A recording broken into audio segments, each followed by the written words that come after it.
छान आहे. काट्यातही फुलांची झुलती कमान आहे. सुखासाठी कधी हसावं लागतं तर कधी रडावं लागतं, कारण सुंदर धबधबा बनायला पाण्यालाही उंचावरून पडावं लागतं. आयुष्याचं तत्वज्ञान सांगतात, कारण जिथे संघर्ष आहे तिथे सौंदर्य आहे, जिथे त्याग आहे तिथेच मूल्यांची प्रचिती आहे. आपलं आयुष्य सुंदर आहे, पण ते फक्त तेव्हाच खरं छान वाटतं जेव्हा आपण आपल्या मूल्यांसाठी उभं राहतो, त्यांच्या रक्षणासाठी लढतो आणि गरज पडल्यास त्यागही करतो. नमस्कार, मी कुमारी कीर्ती बहिर व्यासपीठावर विषय मांडत आहे, मूल्ये प्राण मागत असतात. जी प्रत्येक युगाला, प्रत्येक माणसाला आणि प्रत्येक समाजाला मुक्तपणे निवडलेली, कृतींच्या उत्क्रांत होत जाणाऱ्या प्रवाहाचे प्रतिबिंब ठरणारी आणि वर्तनाचे आंतरिक पैलू जगासमोर आणणारी व्यवस्था म्हणजे जीवन मूल्य. ही विल्सन आणि ड्रुफेन यांनी 2009 साली केलेली मूल्यांची व्याख्या कुठेतरी हे सांगून जाते की आपल्या भावनांना, कृतींना आणि वर्तनाला अधिक प्रगल्भता आणि नवचेतना देण्याचे कार्य ही मूल्ये करत असतात. खऱ्या अर्थाने ही मूल्ये काय आहेत, कोणती आहेत आणि कशा प्रकारे ती आपल्या प्राणांची अपेक्षा करतात हे पाहणं महत्वाचं आहे.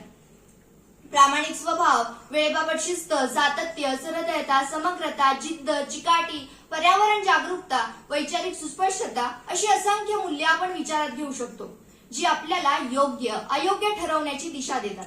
पण या मूल्यांचं रक्षण करणं इतकं सोपं नाही, कारण जेव्हा मूल्यांवर संकट येतं तेव्हा त्याची खरी किंमत कोणत्या ना कोणत्या रूपात मागितली जाते.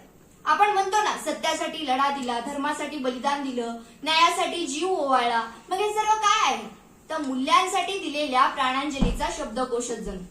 मित्रांनो, मूल्य म्हणजे केवळ भिंतीवर लावलेली सुविचार किंवा पुस्तकातील कोरडी तत्व नाही, तर मूल्य म्हणजे आपल्या जगण्याचा आरसा, आपल्या जीवनाची पायाभूत संरचना. ज्याप्रमाणे एखाद्या मंदिराला मजबूत पाया लागतो, त्याचप्रमाणे आपले जीवन, आपले राष्ट्र आणि आपली संस्कृती ही मजबूत मूल्यांवर उभी राहते. मूल्यांशिवाय जगणं म्हणजे दिशाहीन नौकेसारखं भरकटत राहणं.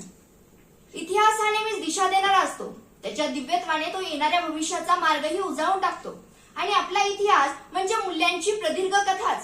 छत्रपती शिवाजी महाराजांनी सत्ता, कीर्ती, वैभव यापेक्षा स्वराज्य आणि स्त्री सन्मान यांना अधिक महत्व दिलं.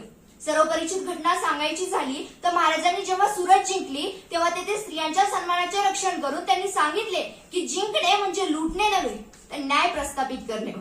संभाजी महाराजांनी धर्मासाठी अर्थात स्वराज्यासाठी स्वतःच्या प्राणांची आहुती दिली, परंतु स्वराज्याची ज्योत विझू दिली नाही. मित्रांनो, हा तोच क्षण होता जेव्हा मूल्याने प्राण मागितले आणि माझ्या राजाने ते आनंदाने दिले. झाशीची राणी लक्ष्मीबाई, जिने सत्ता नाही तर स्वाभिमान जपला, कारण तिच्यासाठी स्वातंत्र्य हेच सर्वोच्च मूल्य होतं. ती प्राण हरली पण मूल्य नाही. महाराष्ट्रातील संत तुकाराम महाराज, संत नामदेव, संत जनाबाई यांनी संसाराच्या संघर्षातही सत्य, भक्ती आणि प्रामाणिकपणा यांना अधिक महत्व दिले.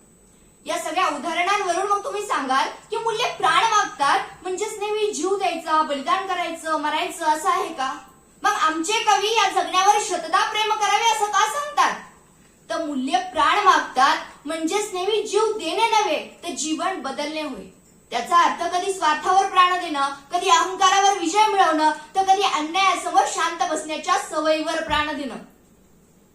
आज समाजात शॉर्टकट संस्कृती, मूल्यांवर प्राण देणं आणि आज समाजात शॉर्टकट संस्कृती वाढत आहे. आज आपल्या हातात मोबाईल आहे, पण मनात मूल्य आहेत का?